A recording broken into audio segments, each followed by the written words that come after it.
Et bienvenue à toi dans cette dernière vidéo du module de 4 vidéos de formation dédiées à l'analyse technique. Dans cette vidéo, tu vas voir, on va traiter les indicateurs techniques, c'est hyper puissant. J'ai beaucoup bossé dessus, tu vas voir, il y a énormément d'informations et je pense que tu vas adorer. Donc on se retrouve tout de suite derrière mon écran pour que je te montre tout ça. A tout de suite. Alors on se retrouve derrière mon écran comme convenu pour cette dernière vidéo de la série de formation constituée de 4 vidéos. Si tu n'as pas vu les précédentes, encore une fois, je t'invite à aller les voir directement. Je vais commencer par une citation. L'analyse graphique permet d'obtenir des informations précieuses qui ne peuvent pas être obtenues autrement. C'est une citation de William O'Neill. Comme d'habitude, s'il te plaît, abonne-toi, mets-moi un commentaire, like la vidéo et partage la vidéo. On rentre directement dans le vif du sujet. Il y a deux grandes typologies d'indicateurs techniques. La première typologie, ce sont les moyennes mobiles et les enveloppes. Dans cette partie, on va voir les moyennes mobiles classiques, les bandes de Bollinger, et en ce qui concerne Ishimoku, je l'aborderai dans une autre vidéo car il s'agit d'un gros indicateur et ça me prendrait beaucoup trop de temps à développer ici, sachant qu'il y a déjà beaucoup de contenu dans cette vidéo. La deuxième typologie d'indicateurs, ce sont les indicateurs de puissance. Donc on a les oscillateurs bornés et les oscillateurs non bornés.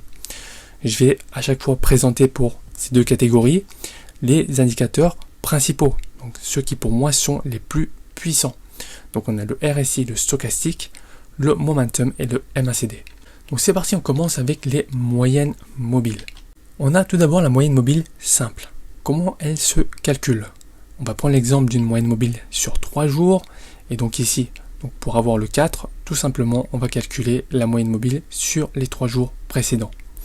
2 plus 4 plus 6 divisé par 3 égale 4. Pareil pour le 7, c'est 4 plus 6 plus 11 divisé par 3, on a 7. Donc ça, c'est la manière dont on calcule les moyennes mobiles simples. Ensuite, on a la moyenne mobile pondérée. Cette fois-ci, on va donner plus de poids aux événements récents. C'est-à-dire que le 6 ici aura plus de poids que le 4 et plus de poids que le 2. On va donner un coefficient pour cela et on va faire par exemple 2 fois 1 plus 4 fois 2 plus 6 fois 3 divisé par le coefficient total, donc 6. Donc 4,67. On voit très bien que on va donner plus de poids aux événements plus récents. Les différentes manières d'utiliser l'indicateur des moyennes mobiles. Tout d'abord, on peut l'utiliser toute seule. C'est-à-dire qu'on va prendre position dans le sens d'évolution de la moyenne mobile. Par contre, attention, il y a une inertie dans l'évolution de la moyenne mobile. C'est-à-dire qu'il y aura un retard. Le cours va diminuer bien avant que la moyenne mobile se retourne. Donc ça, il faut bien le garder à l'esprit. Il y aura toujours un temps de retard. Plus l'ordre de la moyenne mobile est important, plus le retard sera important. Voici un exemple. Donc du coup, utilisation d'une moyenne mobile seule, on va prendre position, on va dire n'importe où, la moyenne mobile monte, donc on va prendre position ici, par exemple, dans le sens de la tendance haussière. Ça monte, ça monte, ça monte, ça monte. Donc tu vois bien qu'ici, les cours baissent et la moyenne mobile continuait toujours à monter. Ici, les cours baissent, baissent, baissent, et ce n'est qu'ici que la moyenne mobile commence à baisser. On va commencer à vendre ici. Voilà, donc ça consiste à prendre position dans le sens de la moyenne mobile. Encore une fois, ça peut être dangereux de ne se baser que sur ce seul signal, mais je te présente les différentes manières d'utiliser les moyennes mobiles. Deuxième utilisation possible de la moyenne mobile, le croisement avec les cours.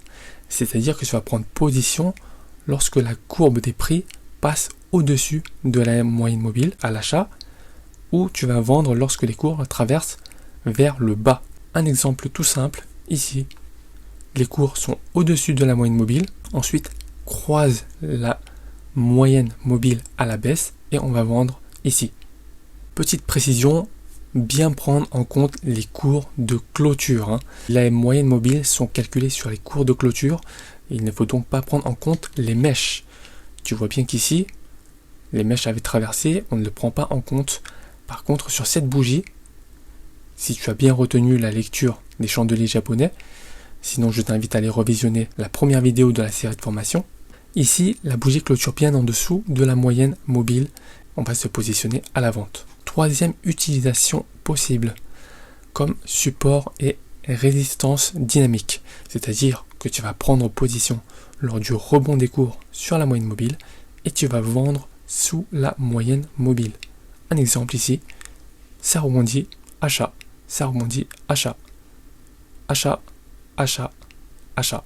Quatrième utilisation possible, la combinaison de plusieurs moyennes mobiles. Tu vas prendre position lorsque la moyenne mobile rapide passe au-dessus de la moyenne mobile lente. Exemple tout simple, la moyenne mobile courte évolue toujours de manière beaucoup plus dynamique que la moyenne mobile lente. Il faut le garder à l'esprit. Donc ici, croisement à la hausse, on se positionne à l'achat. Donc la moyenne mobile rapide, c'est celle qui est en rouge, et la moyenne mobile lente, c'est celle qui est en bleu. Ici, vente, croisement à la baisse, et ici, achat, car croisement de la moyenne mobile à la hausse. On passe maintenant aux bandes de Bollinger. Le principe est simple. Il s'agit de la construction d'une enveloppe autour d'une moyenne mobile pour entourer les cours. C'est un instrument de mesure de la volatilité. Plus la volatilité augmente, plus les bandes s'écartent, ce qui permet d'indiquer la présence d'une tendance. Comment se calculent les bandes de Bollinger? On va tout d'abord calculer le cours moyen, c'est-à-dire qu'on va prendre le plus haut, le plus bas, plus le cours de clôture divisé par 3. On va ensuite calculer l'écart type à X jours de ce cours moyen. Généralement, on utilise 20 jours. Ensuite, on calcule la moyenne mobile de ce cours moyen. On va donc pouvoir, à partir de ces éléments, construire les enveloppes. La bande supérieure, c'est-à-dire qu'on va prendre la moyenne mobile du cours moyen plus 2 écarts types. Et la bande inférieure, on va prendre la moyenne mobile du cours moyen moins 2 écarts types. C'est pas très important, ces éléments de calcul. Je te les donne juste à titre de culture générale. Si tu n'es pas très intéressé, ne les retiens pas, c'est pas très important. Je t'explique juste comment c'est construit. Voilà ce que ça donne. On a une moyenne mobile ici, du cours moyen, et plus 2 écarts types, moins 2 écarts types. Si on part du principe que les cours évoluent selon une loi normale, ça voudrait dire que 95% des observations doivent se situer entre moins 2 et 2 écarts types. Ici, 95% des observations doivent se situer à l'intérieur de ces enveloppes. Et seulement 5% des observations peuvent aller au-delà des 2 écarts types. Seulement 5% peut dépasser les enveloppes des moyennes mobiles. Comment utiliser les bandes de Bollinger? Tout d'abord, on peut considérer les enveloppes comme étant des bons niveaux de support et de résistance. Attention par contre, ces niveaux ne sont valables, là je te donne vraiment une petite astuce, que dans des marchés sans tendance, sur des marchés qui évoluent à l'horizontale. Les bandes sont relativement stables. Dans les marchés en fin de tendance ou les marchés flat, c'est-à-dire dont l'évolution est horizontale, l'utilisation est efficace comme étant support et résistance. Dans un marché en tendance, il ne faut pas tenir compte des bandes comme point d'arrêt et laisser sa position ouverte dans le sens de la tendance. C'est très important. Les bandes qui s'écartent confirment la puissance de la tendance et les bandes qui se rétrécissent, c'est un signe d'essoufflement du trend. Exemple tout simple. Ici, on voit sur la première partie que les bandes sont relativement serrées et donc on est dans une évolution horizontale. La bande haute peut être considérée comme résistance et la bande basse peut être considérée comme un support. Par contre, ici dans la deuxième partie, il ne faut plus du tout prendre cela en compte. Il ne faut plus les considérer. Exemple tout simple sur la stratégie que je t'ai évoquée juste avant. Tu vas acheter puisqu'il y a eu un contact avec le support. Ici tu vas vendre car contact avec la résistance. Achat, vente, achat. Et à partir d'ici, tu vas maintenir la position acheteuse car les bandes s'écartent. Il ne faut donc plus prendre en compte la bande haute comme étant un seuil de résistance. C'est important. Imagine que tu avais vendu ici. Ce serait bien dommage pour toi. On passe aux indicateurs de puissance. Quel est le principe de fonctionnement des oscillateurs? On appelle également indicateurs de puissance. Ces indicateurs de puissance représentent les tensions du marché, mesurent la puissance de la vitesse d'un mouvement. Un exemple tout simple que je prends souvent, c'est le lancer de stylo. Imagine que tu prends un stylo et que tu le jettes en l'air. Tu seras d'accord avec moi qu'au moment où tu lances le stylo, la vitesse du stylo sera maximale. À l'approche du sommet, la vitesse du stylo va fortement diminuer. Et au sommet, avant de redescendre, la vitesse du stylo sera quasiment nulle. C'est la même chose pour un indicateur de puissance. Ça va vraiment mesurer la vitesse à laquelle évolue le mouvement des prix. Ça peut être considéré comme une fonction dérivée des cours. Donc la montée de l'oscillateur signifie la naissance d'un mouvement. En cas de baisse de l'oscillateur, on peut considérer ça comme un essoufflement du mouvement. Et si l'oscillateur passe au-dessus ou en dessous du niveau de référence, on peut considérer qu'il y a un retournement de marché. On va commencer, comme je te l'ai dit, par les oscillateurs bornés. On abordera ensuite les oscillateurs non bornés. On a tout d'abord le RSI. Donc ça, c'est vraiment l'indicateur qui est quasiment le plus connu et le plus utilisé. Donc Relative Strength Index, ça a été présenté en 1978 par Wilder. C'est un indicateur dont les oscillations varient entre 0 et 100. Comment se calcule le RSI? Le RSI se calcule en faisant 100 moins 100 divisé par 1 plus RS. RS qui correspond à la moyenne des hausses pendant les X derniers jours, divisé par la moyenne des baisses pendant les X derniers jours. Ça, c'était la formule initiale du RSI. Il faut savoir que cette formule a été affinée pour donner un résultat plus précis, mais je ne vais pas rentrer dans les détails. Le but, c'est pas de te dire comment se calcule l'indicateur, mais plutôt comment il fonctionne. Première utilisation possible du RSI, les zones de surachat et les zones de survente. Lorsque le RSI se situe dans la zone basse, généralement inférieure à 30, on dit que l'on est en zone de survente, c'est-à-dire que le marché est survendu et qu'il aura tendance à remonter. Lorsque l'on est au-dessus des 70, on va considérer qu'on est en zone de surachat. Attention, lorsque l'on est en zone de surachat, ça ne veut pas nécessairement dire vendre.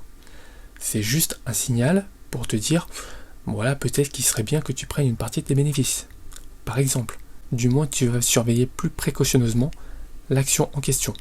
Deuxième utilisation possible du RSI, les divergences. Qu'est-ce qu'une divergence? C'est lorsque l'indicateur désigne un mouvement contraire à ce qui se dessine sur les prix. Ici, tu vois bien que les cours montent, il y a eu une hausse, et ici l'indicateur baisse entre-temps, sur la même durée. Il y a donc une divergence baissière qui est annonciatrice d'une baisse à venir. Et c'est vraiment ce qui s'est produit. Troisième utilisation possible, l'utilisation des tendances. Il est donc même possible de tracer des lignes de tendance sur les indicateurs. Ici, on voit très bien qu'il y a une tendance baissière. Les cours sont en effet baissiers. À la cassure de la ligne de tendance baissière, le RSI monte fortement et ça a été le cas ici même pour les prix. Tu vois bien que le RSI est même en avance sur les prix. On passe au stochastique. Le stochastique a été inventé par George Lane et est constitué de deux oscillateurs, le pourcentage K et son filtre pourcentage D. Je ne vais pas rentrer dans les détails du calcul, je te l'ai juste mis à titre de culture générale, donc si ça t'intéresse, tu peux regarder ça, mais je ne vais pas détailler ça ici. Utilisation possible du stochastique, donc ça, tout comme le RSI, on a des zones de surachat et des zones de survente. Sauf qu'ici, les bornes sont de 80 et 20. On peut également utiliser les divergences. Ici, on voit que les cours baissent. On a une divergence haussière, les cours vont avoir tendance à remonter. C'est bien le cas ici. Et enfin, troisième utilisation possible du stochastique, l'achat ou la vente en fonction du croisement du pourcentage K avec sa ligne de signal pourcentage D. Ici, dans l'indicateur du stochastique, on voit que le pourcentage K, c'est la ligne bleue, et le pourcentage D, c'est la ligne rouge. À chaque croisement du pourcentage K à la hausse avec sa ligne de signal, on achète. Ici, croisement à la baisse, on vend. Achat, vente, achat, vente, achat. C'est effectivement ce qui s'est produit sur le graphique des prix. Encore une fois, il est important de noter que les signaux sont excellents dans un trading range, c'est-à-dire dans un marché en évolution horizontale. Lors de fortes tendances, ces signaux sont peu utilisables. Autre point important, si le stochastique reste collé sur les extrêmes, il faut ignorer les signaux de croisement. Si l'indicateur reste collé dans les extrêmes, au-dessus des 80 et en dessous des 20, il ne faut pas prendre en compte ces indications. On passe aux oscillateurs non bornés. On commence par le momentum.